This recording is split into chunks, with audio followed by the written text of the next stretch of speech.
gentlemen, introducing your host from the birthplace of extreme, Philadelphia, Pennsylvania, weighing in at, well, an average weight for a person of his size, Sean Bell. Ladies and gentlemen, once again, welcome to the Bury the Booking Podcast, Wrestling Podcast. I am Dell, once again joined by Devin. We got another week that was in pro wrestling for you. We are coming off of both companies, AEW and WWE, having premium events, pay-per-views. We had Payback. We had Payback, and we had AEW All Out. So listen. on paper, look, they delivered. Like I said, I did say that you're never going to get a bad wrestling show. However, the selling wasn't there. It was geared to people who already watch AEW, and it didn't cast a wider net, which is AEW's problem as a whole. There's a lot of people from Ring of Honor and things like that were on the show who delivered. Like I said, the show was awesome. The matches were fantastic. Standout, of course, was that strap match with Danielson. We'll talk about that a little bit later on. But before we do that, let's jump into following Payback. We had Monday Night Raw. So Monday Night Raw, a couple big things coming out of Raw was the debut of Jey Uso, main event Jey Uso, who is now a part of the Red Brand on Monday nights, as seen when Cody Rhodes introduced him at the Premium Live event. So Jey Uso came out, crowd was behind him. Jey Uso is over AF.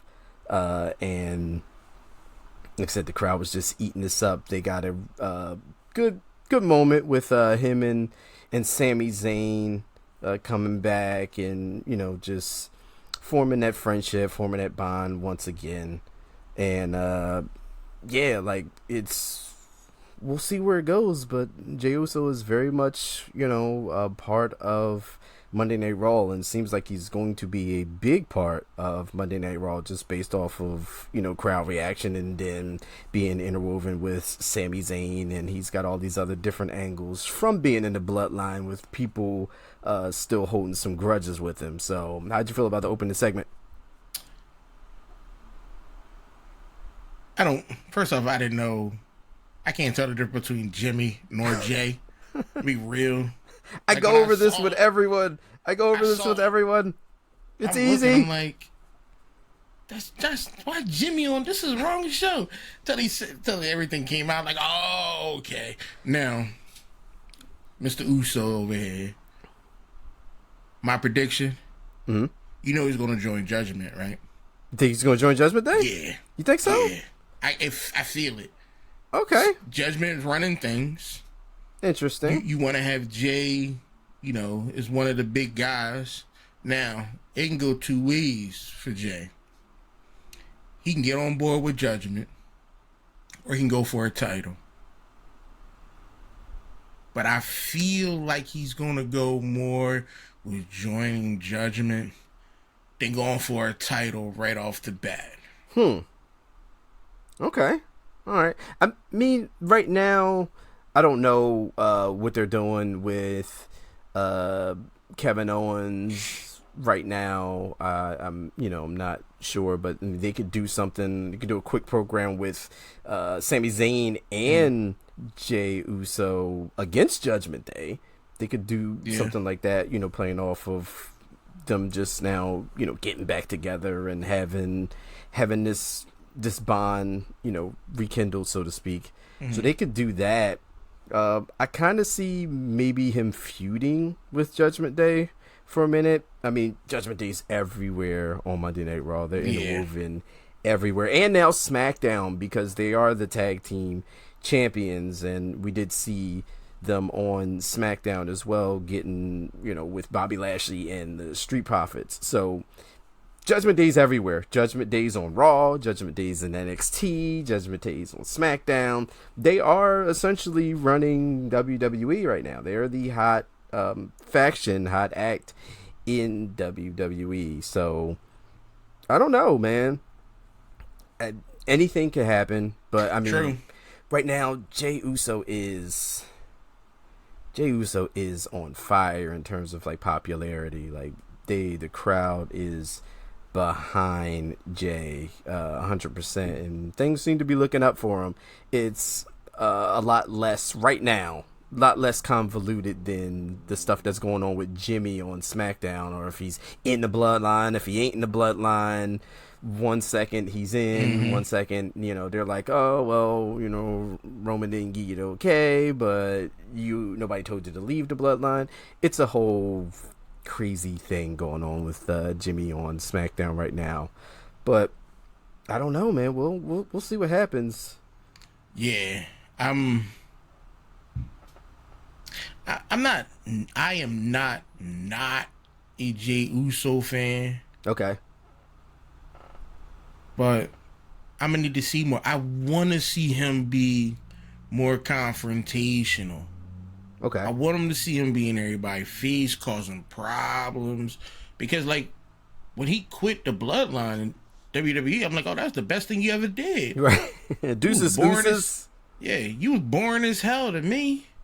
Crying and whining, needing hugs and shit. Jey was stressed, man.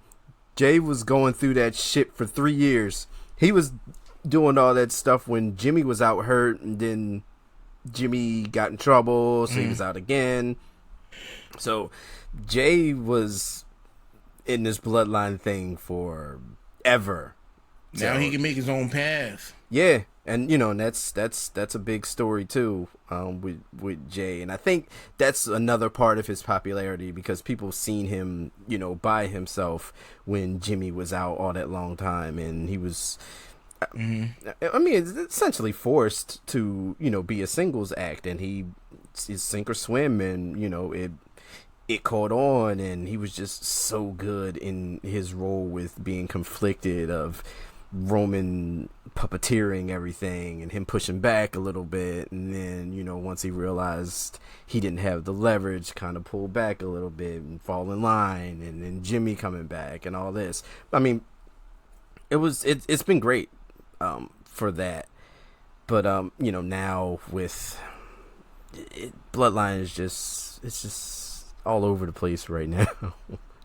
Yeah, which is going on. Yeah, it's a lot going on, which is good for Jey and his rising popularity right now to be away from it for right now, so WWE can maybe focus on riding that hot hand, doing something with another babyface that they seem to be collecting lately, which is a good problem for them to have, because for a long time WWE could not produce or maintain any baby faces.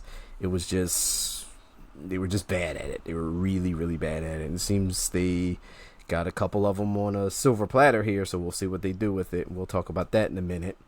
But other things of merit on Monday Night Raw, we had Shinsuke Nakamura and Seth Rollins continuing their rivalry. Seth came out. Seth demanded another fight, another match. He was going to give Shinsuke a championship match, and Shinsuke said no. Several times said no. He's like, what? Yeah. The what chants were in full effect there. But this thing is continuing on with Seth and Shinsuke. You have insert Ricochet into this one on Monday night, and of course we show Damian Priest is in the back. He's eyeing up Seth, because the story still is Seth's back's hurt, Seth's injured, Seth's been burning himself out with performing over and over and over again, and being the champion that he said he was going to be. He's going to be a fighting champion. He's going to be out there all the time. He's going to be in the trenches doing everything he needs to do to bring that championship to importance, to make that title mean something. And He's been doing that, but it's been at a cost, and the cost is his health. So you got Damian Priest, who is Money in the Bank holder. He's lying in wait. You got Shinsuke, who, I don't know, man. They could still do something where Shinsuke could have a short stint, maybe, as World Heavyweight Champion. I would absolutely love Shinsuke to win the championship at some point. That would be great. Yeah, I agree with you there. I just don't agree with that man's outfit. Like I like him. I like him a lot. Yeah. Look at this. Shin's awesome. You need to change that up. Was it the half zipper? Yeah. It's too much. You're not in for that. Okay. Like, you would have liked shirtless Shinsuke without all the flair. Oh, I mean, come out. I don't know. I don't want to sound racist, but come out a little more Asian. I mean, he's part of his thing is the flair. It's part of his. But it's not good flair. It's not good flair. That outfit, the outfit, that leotard looking out. No, you're not in. You don't like it. No, he would look. Once he start wearing those things, it did throw me off a little bit because I'm used to just seeing Shinsuke just wear regular pants and just come out. He might have the arm wrapped up a little bit, but he never wore the the full sleeves and all that stuff. It took a lot of time for me to get used to that. Come out in some ninja pants with the toe shoes. Okay, like a Karshita in AEW. Yeah. So, okay. Shave that front part of your head, put it up in a ponytail, a little Bushido style. I'm be like, wait, he's Japanese, right? Yeah.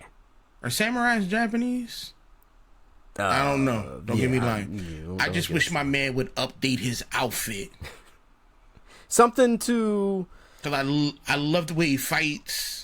You know what? It's something to be said about that, though. Maybe change the look up a little bit for the new heel persona. Maybe add, a little bit more something to say he's an aggressive Shinsuke or not the same, not the same type of Shinsuke that we're used to. When he was fighting, what's the boy he fought? Rocket?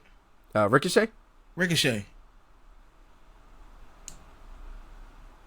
The outfit would have made that fight if it was completely different. If it was, I'm looking at that, huh? If it was different, yeah. Okay. But I don't like Ricochet. You don't like Ricochet? Well, you don't like Ricochet. The name, first off, is he? He's too good. He's too wholesome. Very. Yeah. Like, why you gotta be like that? Like we in the world of wrestling, you can give a little bit of an attitude. You can be a little bit of a dick here and there. He is as babyface as you're gonna get. He's walking around with the Book of Mormon and Jesus, dude. He gives nothing. No edge. Nothing. Good wrestler. Yeah, Ricky, he's awesome in the ring. Unbelievable. Yeah. I don't like his persona. He's a little too dry for you. Yeah. Yeah, okay. He's doing enough. I can see that. What else did we have on Monday Night Raw? We had Judgment Day and JD McDonough. JD gifted Damian Priest the new Money in the Bank briefcase.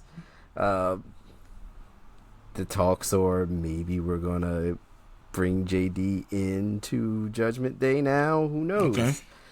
So we'll see how that plays out. They're still saying, oh, well, he's still got to earn his way in and this and that. Yo, he's been taking bullets for Judgment Day for weeks at this point. Mm-hmm. So what else does he have to prove to you? I mean, if, outside looking in, what else do I have to do? I've helped you win matches. I've helped you get beat up. I've taken several nasty hits from you, including that one on the table from Kevin Owens. Yes. that one alone should have got him at the table to talk about joining Judgment Day. Yeah, that one was nasty. Something should have happened. Yeah, that one was nasty, man. What else did we have? Shayna Baszler gets another win, thankfully. It looks like I see Shayna Baszler on TV every week. We're doing something. She's winning. You choked her out. We're not, yeah. So we're not just sitting on this beating Ronda Rousey thing and just having her disappear. They're actually following up, and I'm really excited to see what they do with Shayna Baszler. The more time, they follow up on this and just kind of give her what they've been giving her right now. Like, she choked out Zoe Stark. It kind of Zoe didn't. They have a lot of stock in Zoe. Obviously, they put her with Trish Stratus. They've, she's been on TV a lot too, so they have a lot of stock in her as well. But in a sense, protecting her as to not have her tap out, but pass out. That's she lost, yes, but it wasn't like she was submitted. So it kind of it helps them both in a way, and any forward motion for Shayna Baszler at this point is pretty good. But it also looks like now that we got a mutual respect thing between those two.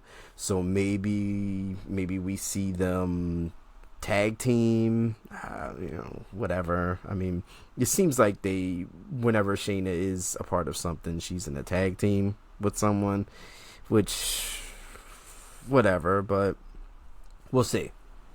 Yeah, we'll see. Maybe they do a thing where it turns into a series of matches before they decide the team. They've done that before. They had that with Sheamus and Cesaro before, and it became the Bar and all this and that. So we'll see. There's a couple of different ways they could go with this, but it's always good to see them. Then we get the segment with your boy, The Miz.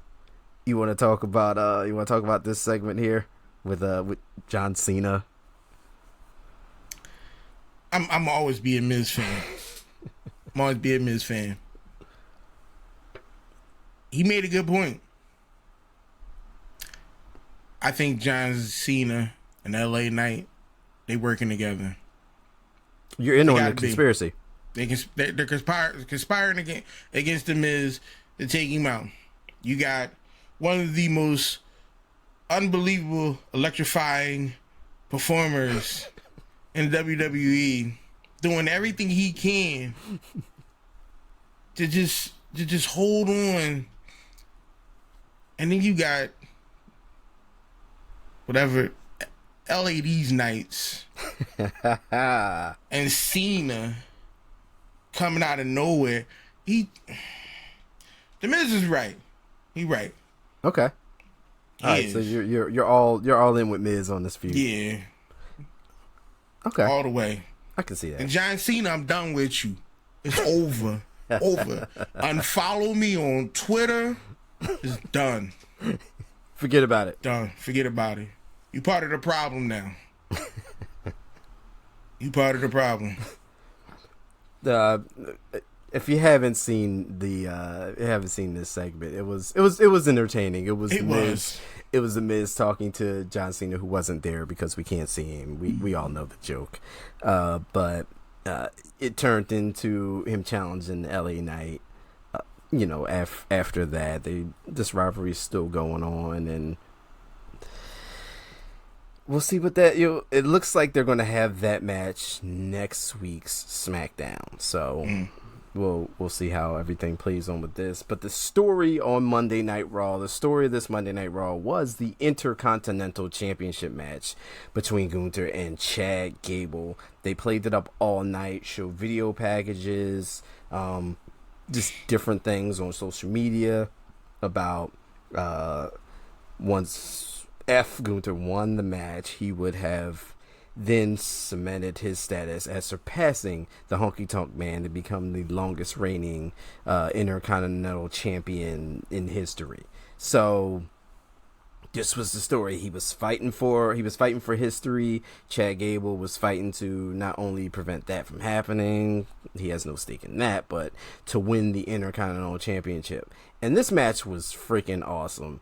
Like, this match was a main event match. This is a match that in the grand scheme of things, like when you watch wrestling and you go and you sit down and you watch a whole show and you wait for a main event. This was a main event match. This match delivered, and it's because you got someone as awesome as Gunther. You got someone as absolutely spectacular as Chad Gable, and the crowd is all over Chad Gable as well, man. Like they know what they got, you know, in with this, and Gable is freaking nuts in the ring, man. Like dude is it was a really good match. Yeah. You know, I always enjoy when the family member's there and you getting your ass beat. Getting beat in front of your family. Right in front of the family. Little girl started crying. Yeah.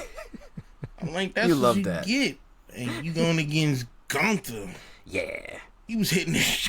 Yeah. He busted his mouth open. You saw his mouth bleeding? Yeah. They were laying it in. Like it's like when you're in the ring with him, like you prepare to get hit hard. Yeah. Those shots are stiff. Them thunderclaps. I was like, wow. Those shots are stiff, man. But, you know, Chad was doing work. Like I wouldn't hold it past him. Like he was doing work. He was like was he outmatched fighting Gunther? It didn't look like it didn't look like it, but he knew he wasn't gonna pull that out. Yeah. But he had heart. Yes. And he was doing everything possible. He ain't back down. Not at all. And I don't, you know, Diet Kurt Angle, I'm cool because of this. Like, he bumped up a little bit higher for me because of this fight. Okay. All right. And you know what? I think that's a good thing you said that, because I can see now just the way the match ended and the way the match went. I can see it now that we do have the record for Gunther. We do have that record now. It's safe for maybe Chad Gable gets another opportunity. Look, I had you this. I had it. Yeah. I had it. I was this close. I can do it.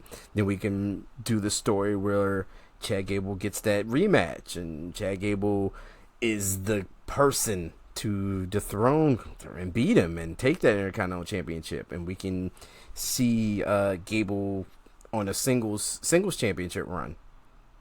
And I'm after this, I'm not calling Chad Diet Kurt Angle no more. You get the respect of me calling you by your name. He's earned the name Chad Gable. Earned the name Chad.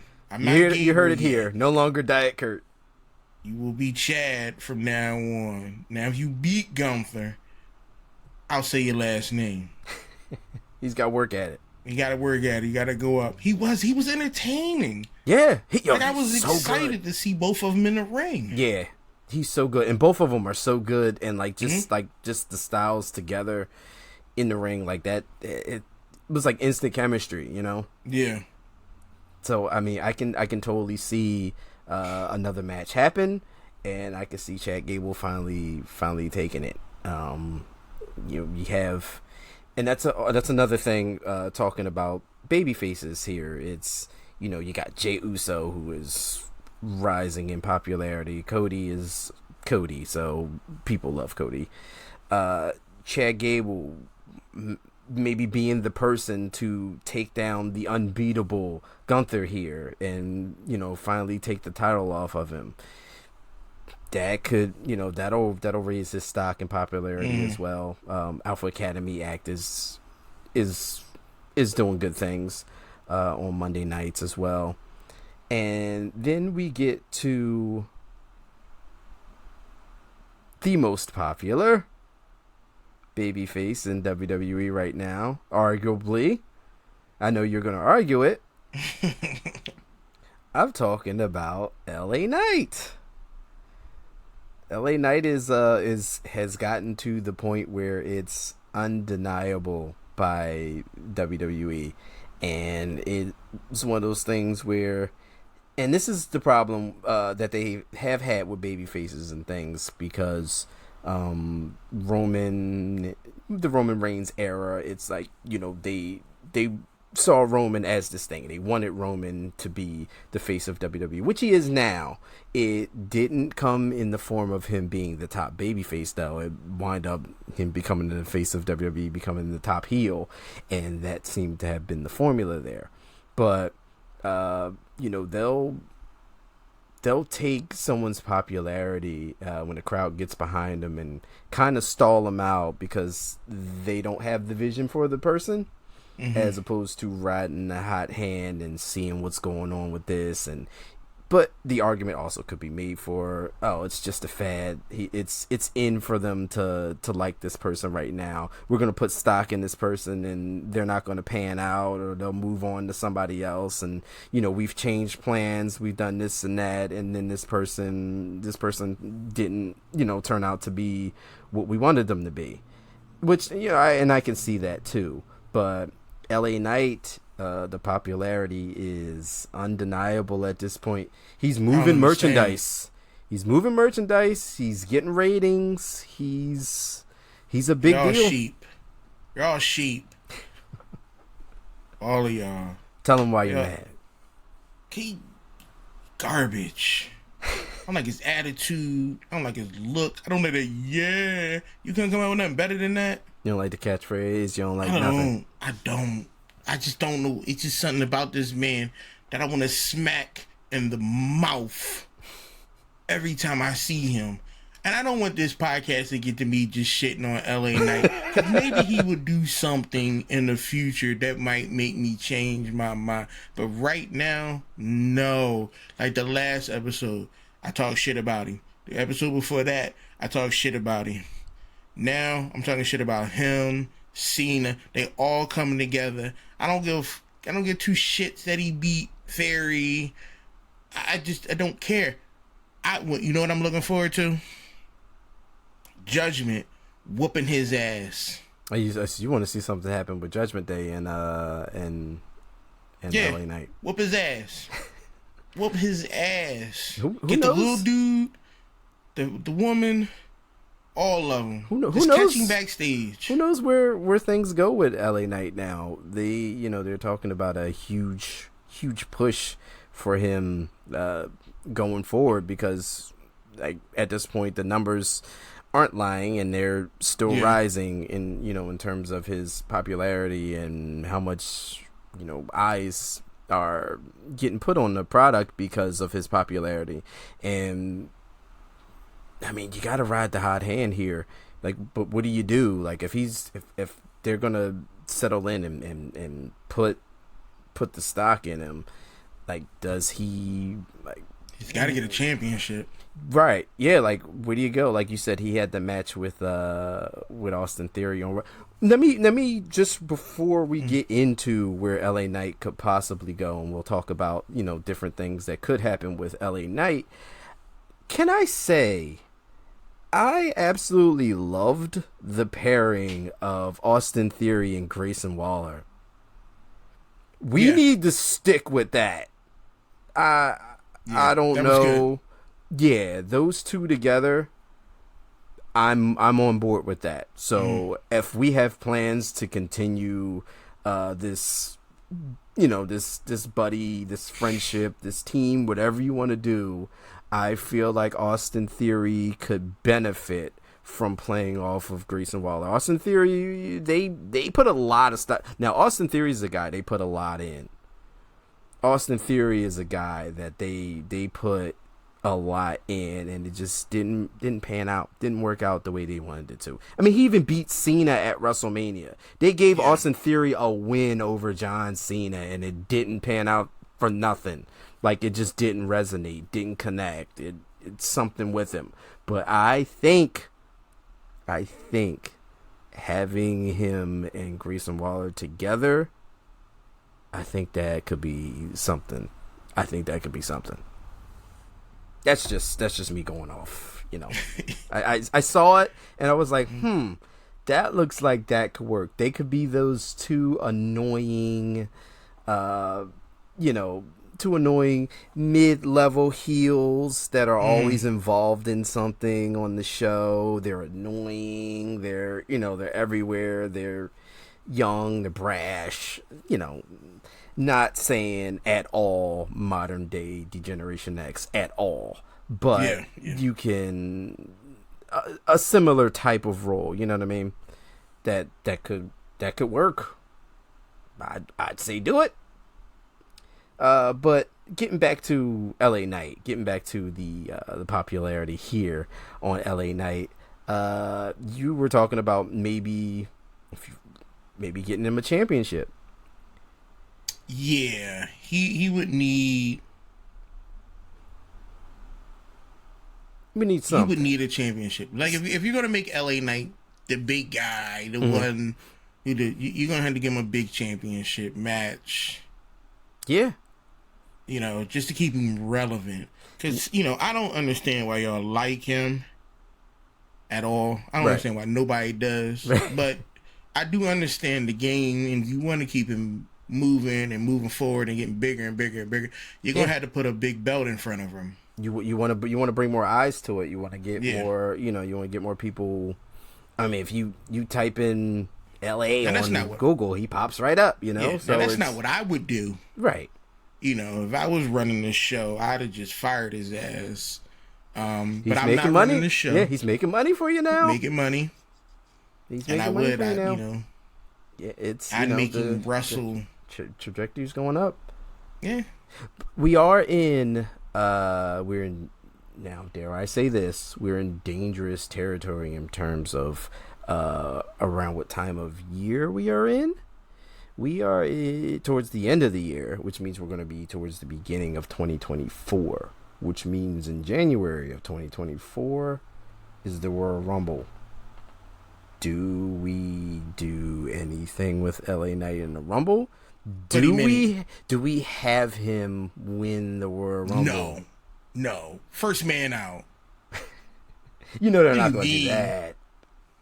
But now it depends on how long this thing goes. Like if it does pan out and it is a continued success and they do it the right way and they take things, maybe he wins a mid-card championship in between then. Maybe he has, who knows? But I don't know. He needs to get a belt. So maybe like the United States Championship or something. Something higher than that. Well, they have. You only really have the tag team championship, which nobody's going to team with him because he's the megastar and he's not making too many friends. So I think you only can really go United States Championship at this point, or World Heavyweight Championship, because he's not going to be the guy to. He ain't beating Roman. All right, we're not going to do that. He ain't gonna be the guy to beat.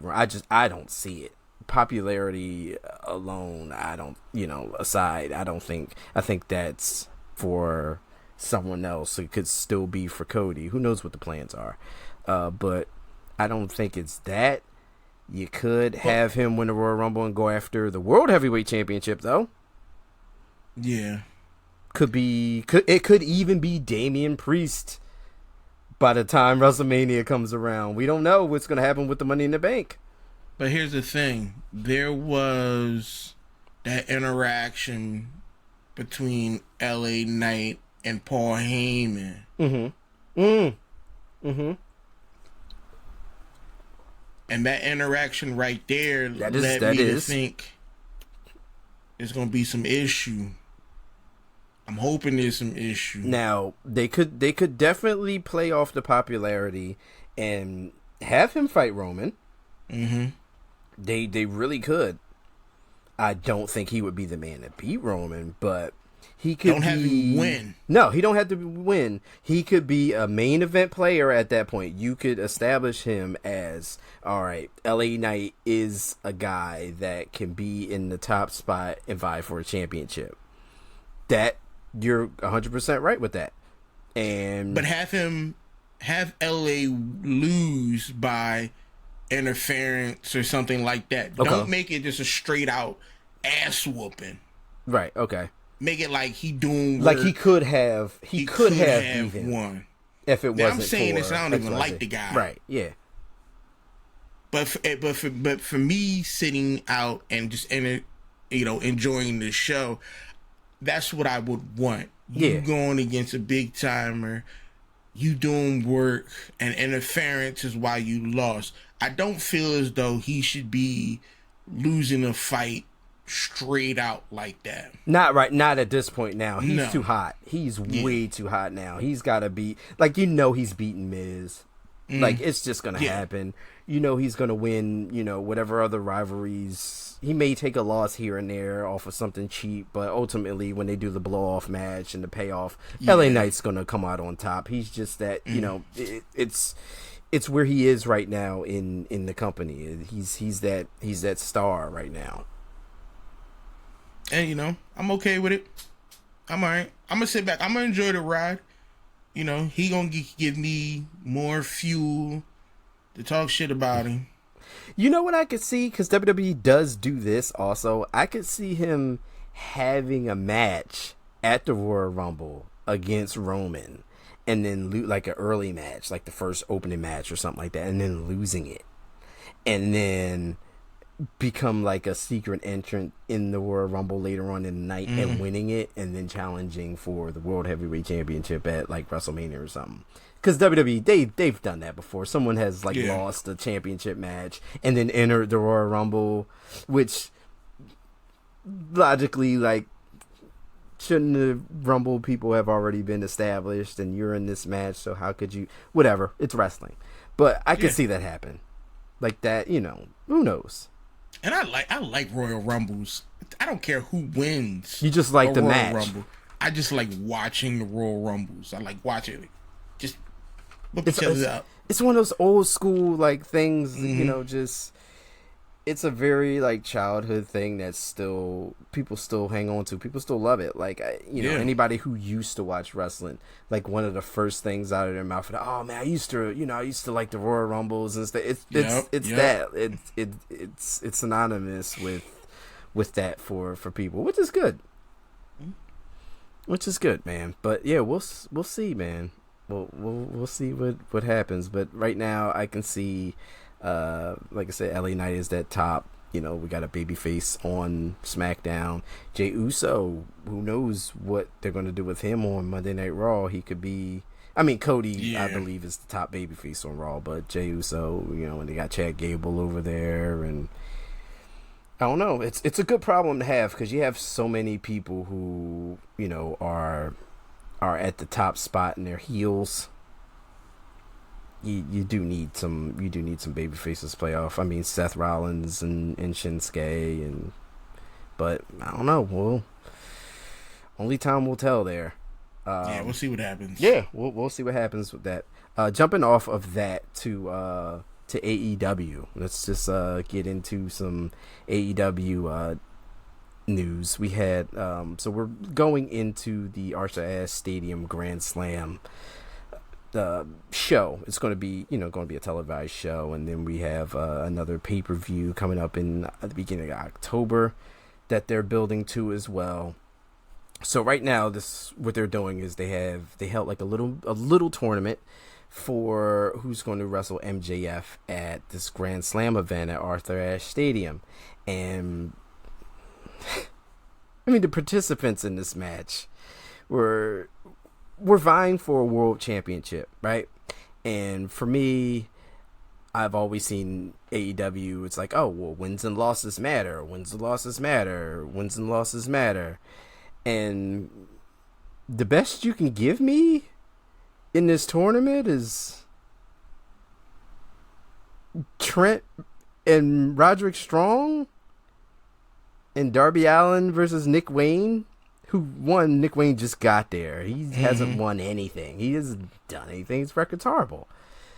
Jay Lethal and Penta, and then we had Samoa Joe and Jeff Hardy in these matches. I feel like you could have done so much more with the participants that you had. Like, you could have had a couple better people in this match. I'm just saying, if it's a world championship and it's a main event match that we're building to.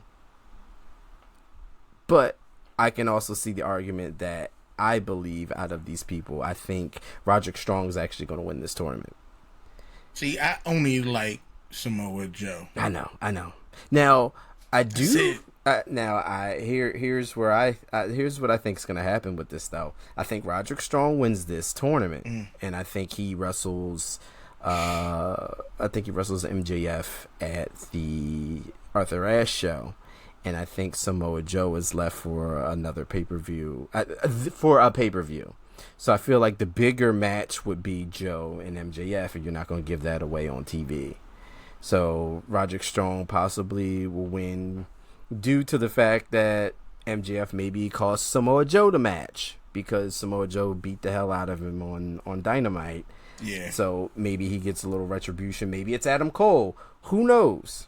MJF got that neck injury. Right. Yeah. So who knows how that goes? But I think it's going to be Roderick Strong and MJF at Arthur Ashe, and then of course MJF and Samoa Joe, because I mean they did the whole story with playing back to NXT and Samoa Joe being in NXT and MJF being an extra and getting shoved by him and all that. I don't like that relationship between MJF and Adam Cole. You don't like the bruchachos? Nah. It don't sit right. Then you got it. Then his boyfriend be coming out there running with the little neck brace on. Oh, Roderick Strong. Like,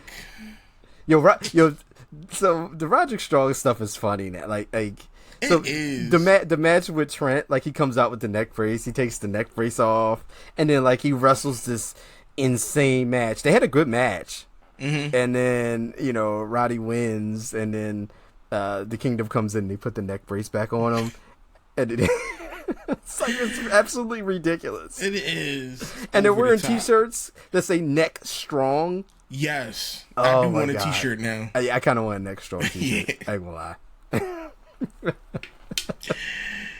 Oh my goodness. AEW is, how can I put this?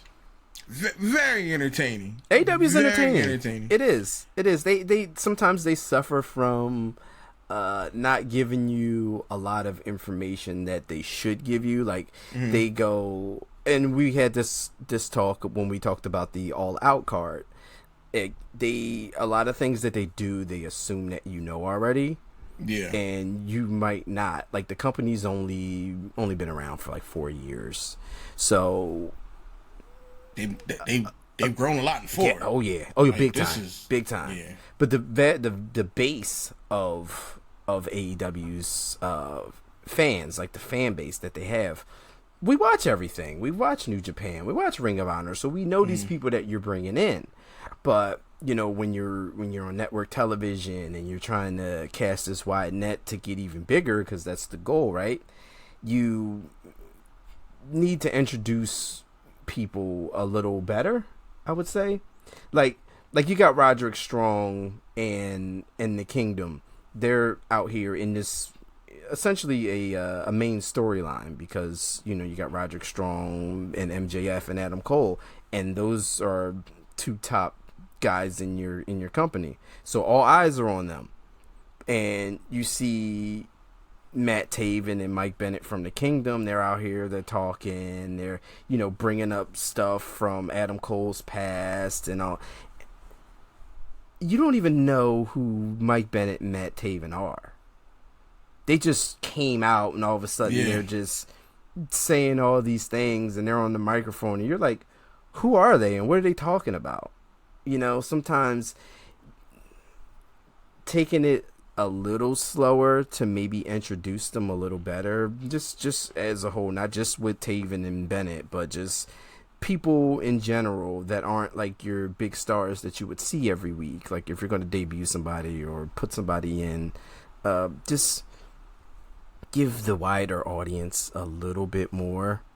Yeah, where's the character build? So that they can latch on to them, so they can get more invested in it. Because if you do, like you said before, like if you put two people, like me, if there's two people in a ring, I have no clue who they are. it's not that enjoyable for me because I don't know the stakes. I don't know what the history is. And then I'm just watching two dudes, essentially just rub up on each other. Right. Like the Samoa Joe and Shane Taylor match from All Out. Yeah. You don't know who Shane Taylor is? No.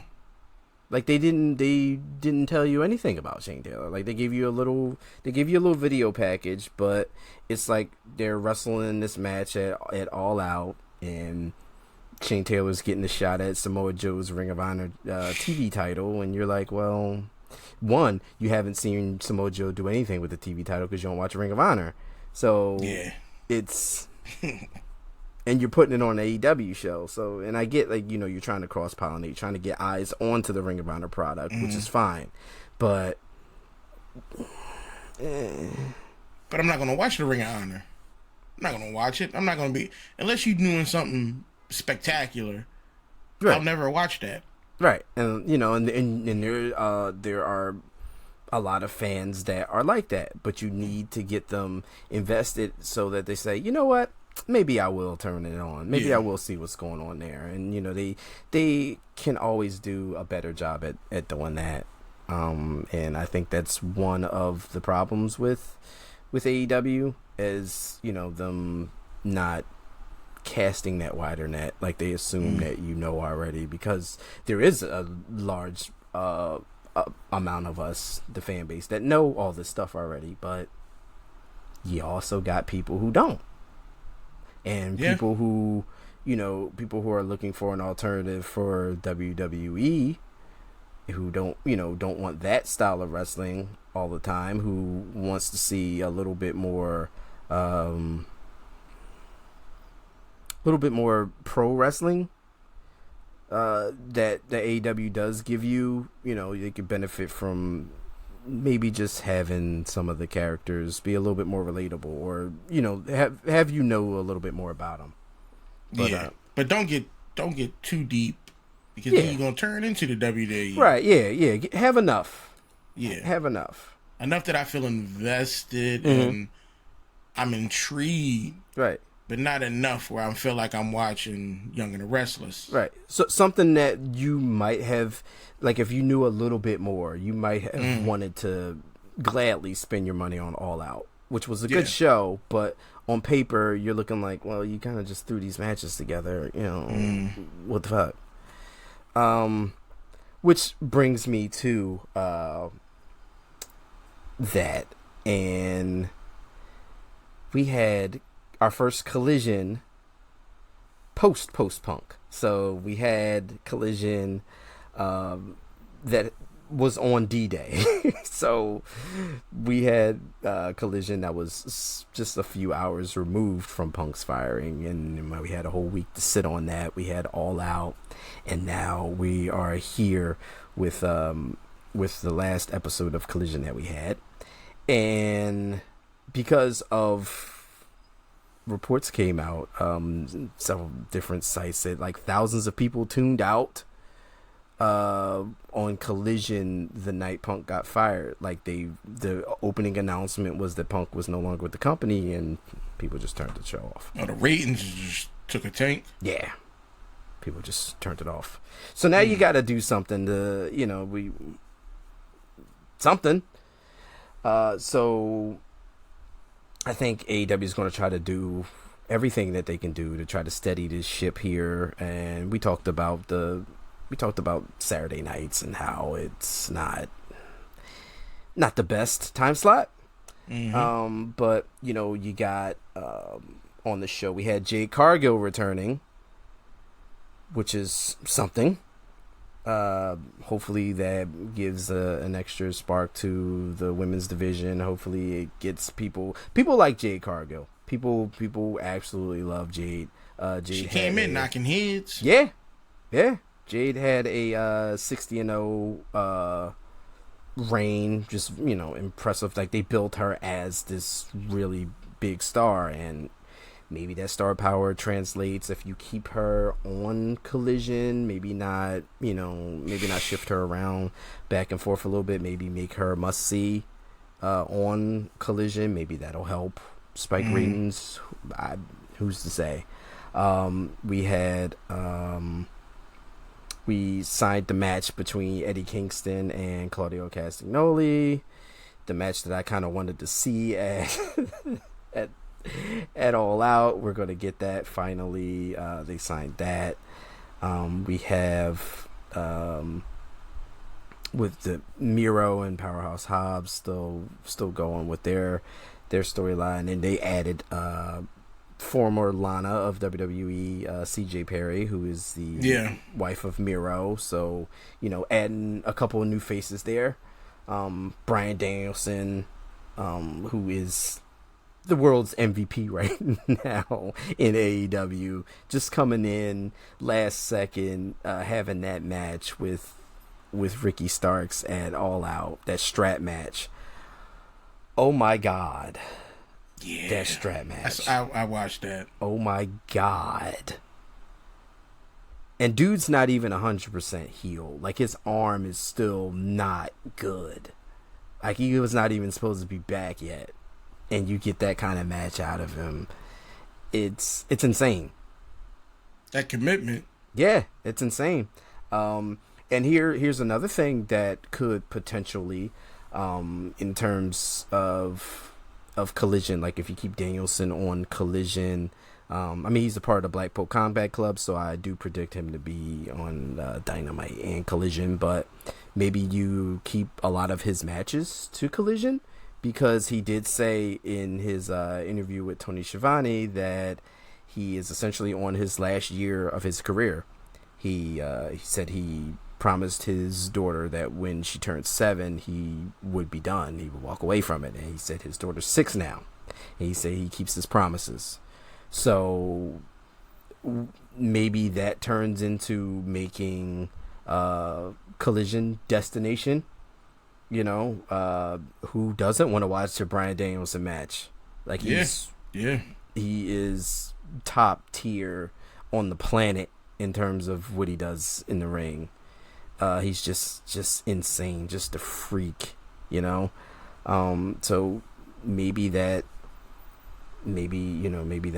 in the plans to try to steady this thing on Collision, try to keep it afloat, keep it not, falling further down in terms of ratings there. But we also know that Bryan Danielson did say that he is calling his own shot on the last year of his career, and he wants to wrestle Zack Sabre Jr. at Wrestle Dream, which is going to be another new pay-per-view for AEW, and I believe that's going to be October 1st. And for those people like you, I'm assuming, who has no idea who Zack Sabre Jr. is, I've heard of him. You've heard? Okay, good. So maybe from New Japan and stuff like that. Yeah. He's made the rounds. That match is going to be crazy. Just, you want to talk about wrestling and joint manipulation and counters and holds and just the technical aspect of pro wrestling, just stiff kicks and submission holds and counters and things like that. That's where you want to be. You want to be Danielson versus Zack Sabre Jr. So I'm excited for that one. I'm definitely excited for that match. Like I said, Bryan Danielson is money, and right now Collision's going to need all the help that they can get. So who knows if we see any new other debuts? Who knows what happens in terms of wrestling free agency? If anybody comes in, or because right now you need some help. Thousands of people dropping off of an announcement that Punk's no longer with the company, and like I said, Saturday nights already is. The theme song is Saturday nights is a good night, for fighting, but you gotta have people to watch it, and then you also gotta think of Collision. You got sports. It goes up against WWE runs shows on Saturday nights, like premium live events, like Payback. Payback was on Saturday, same time Collision was. So you got that competition because you're running a network show you run a cable show against a premium live event. So WWE's essentially, this is a big show for them, and this is just another regular network show for you. Why would I watch that over this? So they're behind on that. You got to move the day. I don't think there's anywhere else you can go, though.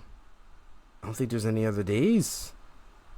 Because they're on TNT with that, and NBA, and you got sports, you got everything else in terms of just wrestling on every other day anyway. And Saturday is the only day you don't really have any live wrestling, especially if you're going to leave Sundays for your pay-per-views. You got nowhere else to go. Yeah. You're definitely not going to put it on Monday against Raw. No. And that'd be suicide. Yeah, and they did the Tuesday thing. Well, no, they did with Wednesday. You have Dynamites on Wednesday already. NXT on Tuesday. You could, but again, NBA, and so Saturday's kind of where they at, man. Friday, SmackDown. Yeah. And then they're already Dynamite's already on Friday night at 10 o'clock, and that's a death spot. Nobody watches that. Even though they had a good show on Rampage, I should say. Rampage on Fridays for an hour from 10 to 11. They have good shows. Sometimes there's some good matches on there, but it's late Friday. It's consolidation. Yeah, it's late Friday. It's after people have watched 2 hours of SmackDown. Maybe they stayed home from 8 to 10, and they're leaving to go do whatever at 10 o'clock. They're not waiting for 10 to 11 to watch an hour of Rampage. It's time for consolidation. It's time for AEW to sit back and look at their product and see where you can combine, instead of focusing on a handful of which is another reason why they made Collision. They got too many people. They gotta feature more people. So it was it's a good thing that you have another 2-hour show, because now you get to see Miro, you get to see Powerhouse Hobbs, you get to see Ricky Starks and Jay White and the Guns on a regular basis, which is good. Have your big guys, your big names on one show, and your build-ups on another. It could happen. Now, the thing is, it's probably a lot more doable now because Punk's gone. Because, a lot of people, there was an issue, that the separation was there because of Punk. It was the people who could deal with Punk were on Collision. The people who couldn't stayed on Wednesdays. So now we could, we'll see what happens, man. We're gonna keep watching the Collision drama unfold, and see what happens. They'll get it together eventually. Yeah. They're still putting the pieces together in terms of this whole thing opening up now, where you can have more people. You can have the Bucks and maybe Kenny Omega and people who you would want to see in matches on Saturday now. You're not just held to certain people. So maybe that'll help as well.